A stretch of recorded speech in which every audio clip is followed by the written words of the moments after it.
오늘은 연준의 연방공개시장위원회 발표가 있는 날입니다. 오늘 파월 의장이 나와서 금리를 유지할지 인상할 것인지를 발표하게 될 텐데요. 과거 영상에서도 말했지만 연준은 작년부터 역사에 기록될 만한 속도로 금리를 인상했습니다.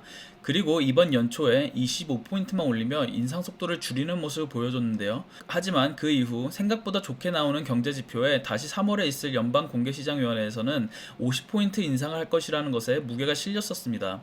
3월 초에 있었던 상원 청문회에서도 파월 연준 의장은 인플레이션을 잡을 것이라는 강한 의지를 보여주면서 금리를 이번에 50포인트를 올릴 것이라는 의견이 많았었는데요. 하지만 실리콘밸리 은행이 3월 초에 파산하는 사태가 일어나면서 상황은 완전히 뒤바뀌어 버리게 됩니다. 연준의 금리 인상이 채권 시장에 어떠한 영향을 미치는지는 저번 SVB 파산 사태에 대한 영상에 있습니다. 간단하게 설명하자면 금리가 올라가면 채권의 시장 가격은 곤두박질치고 금리가 내려가면 채권의 시장 가격은 올라갑니다. 미국 국채는 매우 안전한 자산으로서 은행들, 연금 펀드들 그리고 보험회사에서 많이들 들고 있는데요. 하지만 금리가 오르며 미국 국채의 시장 가격이 떨어지니 평가 손실이 난 상태였습니다. 그러다 대규모 인출 사태에 평가 손실난 국채를 손해를 입고 팔 수밖에 없는 상황에 왔고 그 다음은 여러분이 아시는 그대로입니다. 이렇게 미국의 대형 지역은행들이 파산하는 사태가 이르게 되니 연준에게는 두 가지 초이스가 생기게 되는데요. 계속해서 인플레이션과 싸울지 아니면 이런 식으로 미국 금융 시스템이 무너지게 놔둘지입니다.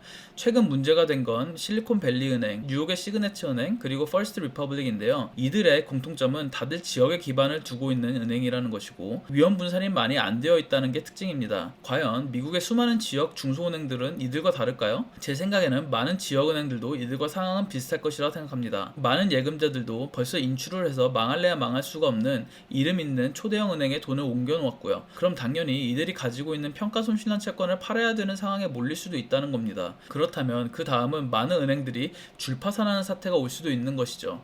하지만 당연히 이런 상황을 아는 연준과 재무부는 두 가지 해법을 내놨는데요. 일단 첫 번째로 보험이 안 되어져 있는 예금주들의 예금을 보장해 줌으로써 시장에서 자신들의 돈이 공중분해될 수도 있다는 공포감을 누그러뜨렸고, 두 번째는 이러한 은행들이 들고 있는 국채와 부동산 담보 증권들을 담보로 액면가 그대로 현금을 빌려줌으로써 유동성을 공급해 주겠다는 것이었습니다. 저는 이러한 대처에 역시 아무나 연준 의장이나 재무부 장관 하는 것이 아니구나 하면서도 또 한편으로는 돈을 다시 뿌리겠다고 하는 것이구나 했는데요. 다음 그래프는 연준의 자산 규모입니다. 자산이 올라간다는 것은 연준이 채권 등을 사들여 미국 경제에 돈을 뿌린다는 것을 의미하고, 연준의 자산이 떨어진다는 것은 이러한 채권들을 없애 달러를 미국 경제에서 태움으로써 과열된 경기에 브레이크를 밟는다는 것인데요. 표에서 보시면 아시겠지만 2022년부터 연준은 계속해서 자산을 줄여나가는 것이 보이실 것입니다. 이것이 의미하는 것은 돈을 경제에서 빼내고 있다는 뜻이겠죠. 그러다가 3월달에 급격하게 다시 올라가는 것이 보일 텐데요. 다시 채권들과 부동산 담보증권을 사들여 유동성을 공급하는 것으로 보입니다. 작년에 역사적인 페이스로 금리를 올리며 자산을 줄여나갔는데 최근 며칠 새에 거의 반 정도를 다시 산 것으로 보이는 그래프입니다. 제 생각에는 연준이 이번 실리콘밸리발 금융시장 붕괴 가능성에 매우 진심으로 대처하는 것으로 보입니다. 6%의 인플레이션과 미국의 금융시장 붕괴, 이 둘 중에 연준은 미국 금융시장 붕괴를 더 우려한 것으로 보입니다.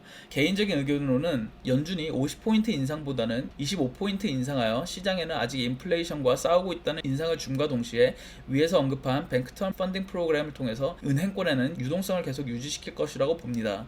제가 계속 말했다시피 이번 사태는 은행이 가지고 있는 부실 자산이 문제가 아닌 연준의 급격한 금리 인상에 돈잔치가 끝나면서 일어난 부작용 같은 상황으로 보입니다. 다른 경제 지표들은 미국 경제는 아직 튼튼하다고 보여주고 있고요. SVB 은행이 파산하기 전까지 인플레이션과 싸울 의지도 매우 강했습니다. 그러니 파월 의장은 금리를 아예 동결시킴으로써 시장에 잘못된 시그널을 주기보다는 금리를 25포인트 정도만 올림으로써 인플레이션과 계속해서 싸우고 있다는 모습을 최소한으로 보여줄 것 같습니다. 하지만 아무도 파월 의장이 발표하기 전까진 그의 속내를 모르겠죠. 곧 몇 시간 후에 파월 연준 의장의 발표가 있을 텐데 여러분은 어떻게 생각하시나요?